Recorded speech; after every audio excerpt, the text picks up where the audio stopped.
voy a entrar inmediatamente en materia, después de agradecerle a los organizadores esta iniciativa. Y voy a usar el esquema que usan con frecuencia las organizaciones de defensa de los derechos humanos. Yo me permito una síntesis, pero podría decir que el objetivo del movimiento de defensa de los derechos humanos son 4 o quizás 5.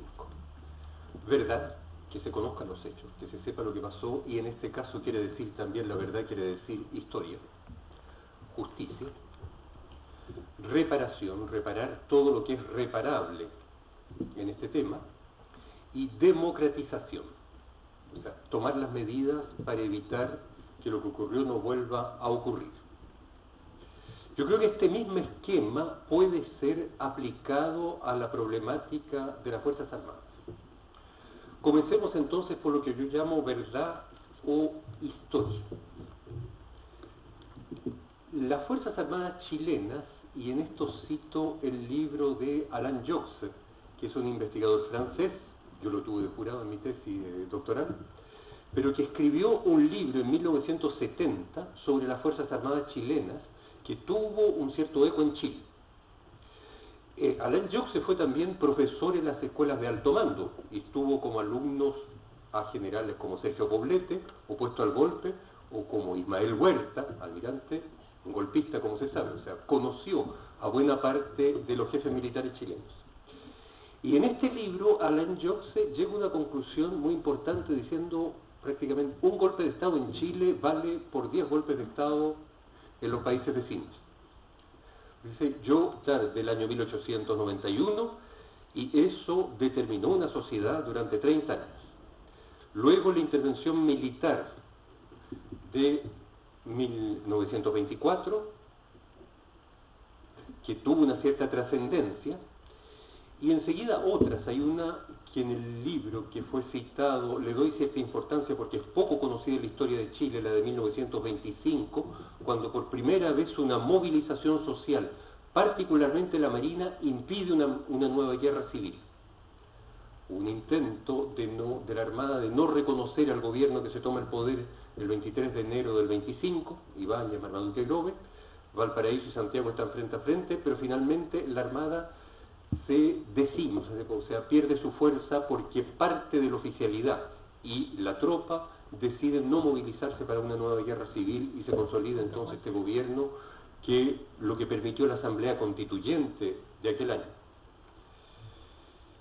Viene luego la Guerra Fría, donde los documentos descalificados, por ejemplo, permiten identificar que hubo en los años 40 un almirante Consiglio, quien junto con el agregado militar norteamericano, que llegaron muy luego las misiones navales a Valparaíso, comenzaban a analizar las listas de comunistas a detener antes que fuera aprobada la ley de defensa de la democracia.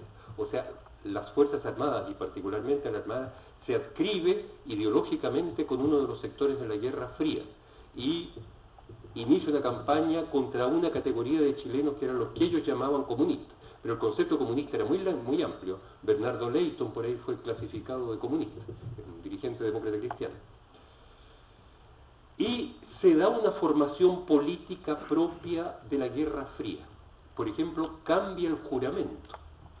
El actual juramento, donde se jura cumplir con prontitud y puntualidad las órdenes de mis superiores, o sea, se da la preeminencia a cumplir la orden, reemplaza un juramento que existía en tiempos del Frente Popular mucho más democrático, donde se juraba defender la Constitución y la ley. O sea, prima la orden del superior en desmedro de la democracia y la ley.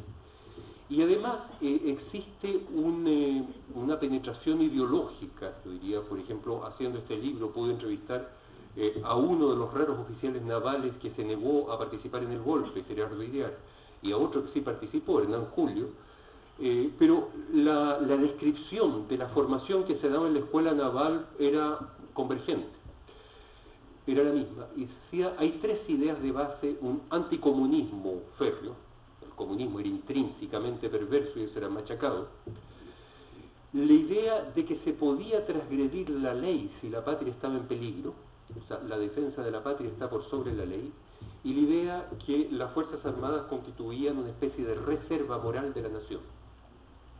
O sea, había un sistema ideológico donde se les enseñaba a los oficiales navales que podían en ciertos casos transgredir las leyes o el derecho positivo.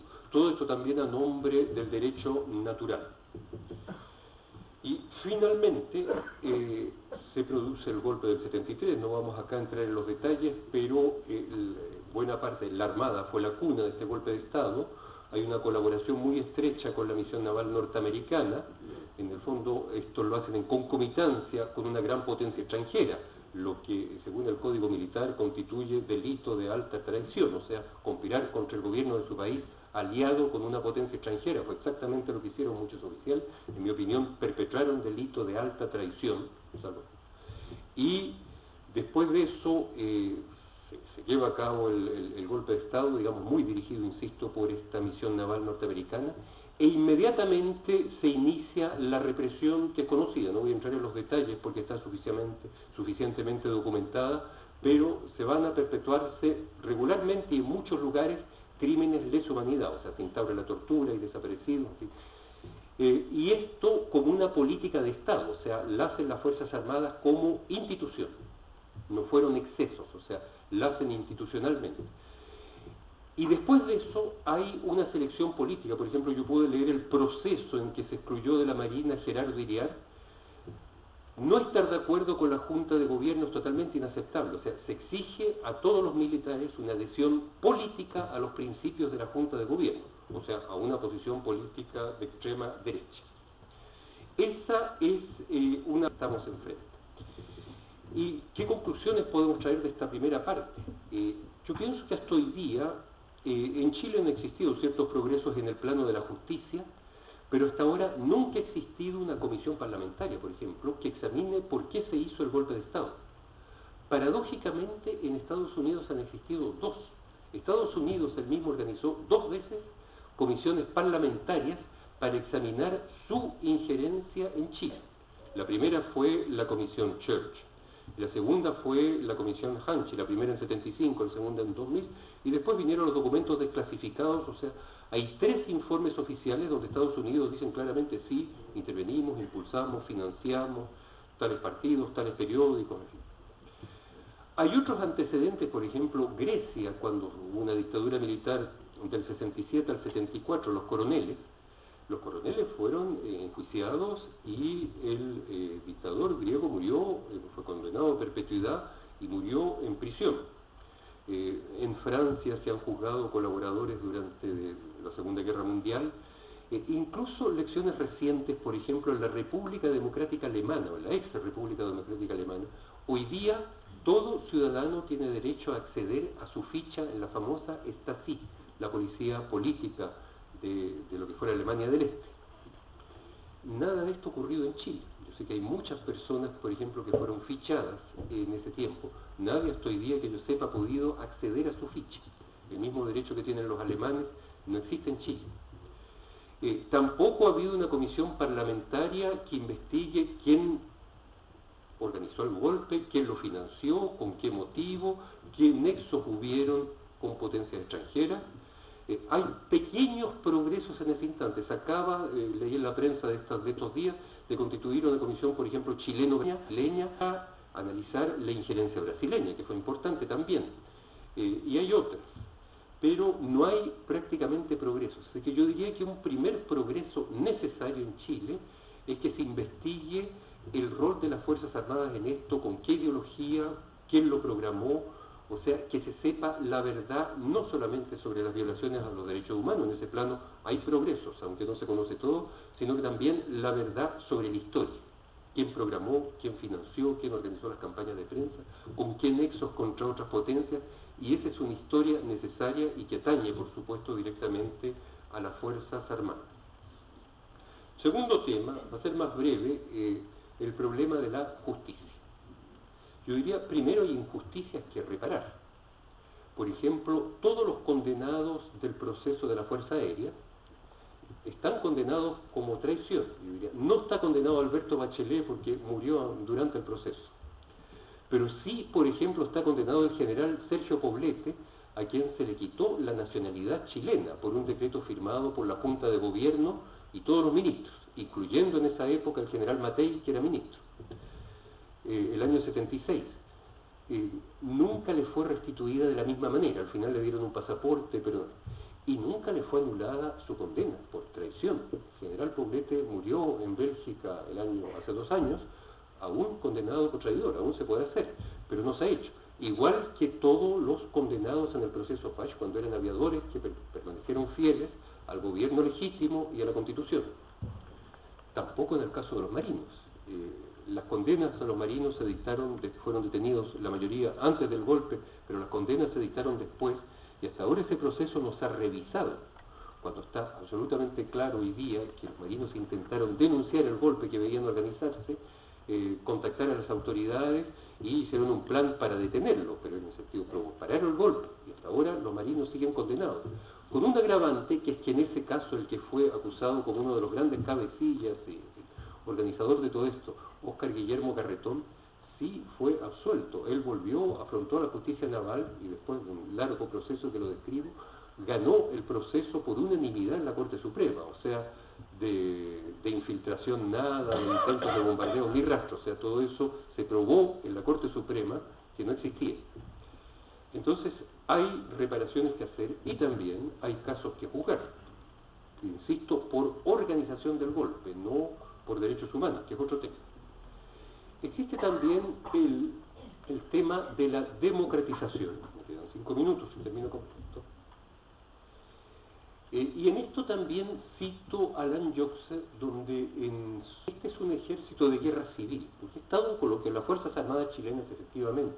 Y una vez discutí con un investigador norteamericano, decía, pero yo tengo documentos donde se ve que, por ejemplo, analizaron todas las guerras de la época, la guerra entre India y Pakistán, las guerras entre Israel y los árabes, o sea, las guerras que existieron en ese tiempo, y eso es efectivo. Se estudiaban las guerras y las aplicaciones estratégicas que podían existir. Pero no solo eso, o sea, esa era una parte de la actividad, digamos la mitad de la actividad, pero la otra mitad de la actividad era preparar conflictos contra el enemigo interno, contra ese enemigo que estaba en el país. Por ejemplo, el almirante Huerta, que leí por supuesto su memoria, termina de forma categórica su libro diciendo que el enemigo está en iglesias, está en sindicatos, son profesores, son abogados, o sea, puede estar en cualquier parte, y ese enemigo ellos tienen que salir a desenmascararlo y enfrentarlo en una situación, en la guerra que están viviendo. O sea, el enemigo es una parte de la sociedad chilena, y una parte que puede ser grande, o sea, da un espectro bastante amplio de enemigos. Entonces, eso crea problemas que yo pienso que persisten hasta hoy. Como el tiempo es corto, voy a enumerar medidas, quizás puedan precisarlas después, pero yo creo, si preguntan, democratización actual, ¿qué tendría que haber en este plan? Yo diría, en primer lugar, darle la palabra a los militares que respetaron la Constitución y la ley, cosa que la sociedad chilena no ha hecho, y en ese plano extenderla, que es una corriente relativamente numerosa, recién están emergiendo, pero van desde el comandante jefe de la Armada, el almirante Montero, que fue reducido a un silencio durante mucho tiempo, los 5 generales de carabineros que fueron desplazados por Mendoza, por citar.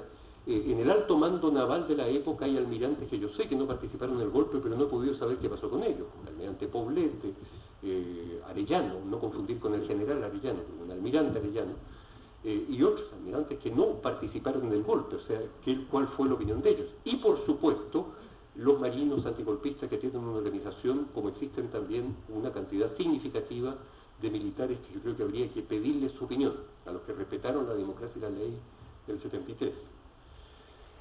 Hay otras medidas tendientes, yo diría, particularmente en la Armada, aplicar el precepto laico y republicano, que es la separación de la Iglesia del Estado.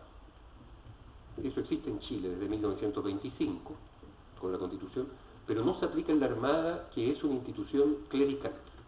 Puesto que la Armada financia un clero, o sea, se proclamó, adherió al Sagrado Corazón de Jesús, el año 94, tiene como precepto un precepto franquista: Dios, patria y familia.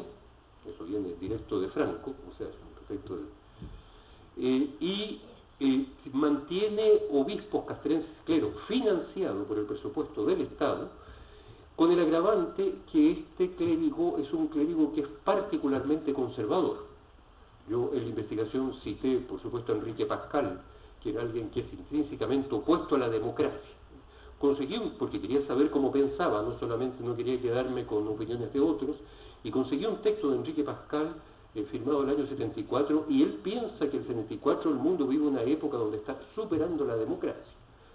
Hace una apología a la guerra civil del 91, o sea, es una personalidad muy próxima al franquismo y que tuvo una gran influencia sobre Merino.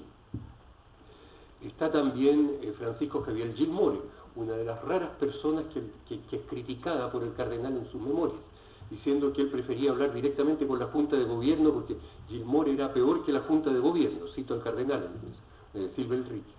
Esos eran los formadores del oficial naval que correspondían a una tendencia política que existía en Chile, la derecha más extrema, pero las otras corrientes no estaban representadas, o en todo caso muy poco. Entonces yo diría que es mejor que los militares, igual que todos los otros ciudadanos, tengan el derecho a practicar la religión que quieran, o a no practicar ninguna, fuera de su trabajo. Pero el Estado no tiene por qué financiar una institución, ese es un principio republicano de base. Segundo, las políticas militares, y digo bien, tienen que ser formuladas públicamente.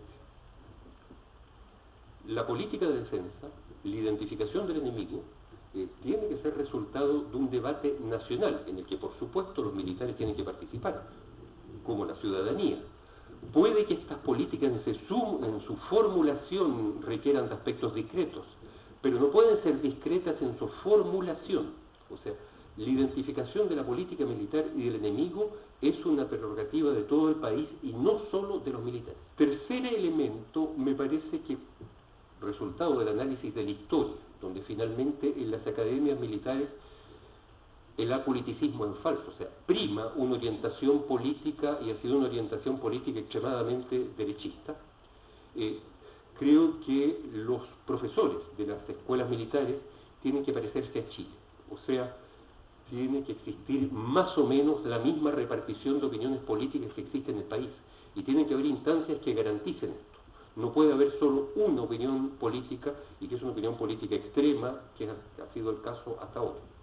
Por lo tanto, la formulación de los programas y las instancias que escogen a los docentes deben ser instancias que sean donde esté representada toda la sociedad chilena y que tengan la misión de custodiar esto. La cuarta medida, creo que es que me parece importante, es que la ley debe primar sobre las órdenes de los superiores. O sea, un superior no puede dar una orden ilegal. Y por supuesto, partir a hacer un golpe de Estado es una orden ilegal. Tiene que haber mecanismos que permitan apelar contra órdenes ilegales y se necesita crear instituciones como un ombudsman donde cualquier militar de cualquier rango pueda apelar a una orden ilegal. Porque el drama de los marinos antigolpistas, de muchos otros militares antigolpistas, es que veían montar el golpe, pero no tenían a quién recurrirse, porque eran los jefes que estaban organizando el golpe. Entonces, por supuesto, golpearon las puertas de los partidos políticos para denunciar lo que está pasando. Debe haber una institución oficial donde esa denuncia pueda hacerse con una protección total para el que hace esta denuncia, puesto que la historia, yo insisto, es un mito chileno, que en Chile hay democracia desde hace mucho tiempo. Se consolidó hasta el año 34, pero en Chile han habido muchos golpes de Estado. Yo creo que no basta con la confianza, decir no lo vamos a hacer más, mejor tener mecanismos que lo eviten. Y por último, y me parece la medida más importante, las Fuerzas Armadas conservan una división en castas que me parece anacrónica. Existen escuelas diferentes, escuelas de oficiales, y por otro lado escuelas de suboficiales, y las instituciones están hechas así, o sea, en los cuarteles, los buques, hay dos espacios, hay dos cocinas, a veces más, hay dos comedores, hay dos baños, hay todo, para que las dos castas no se toquen.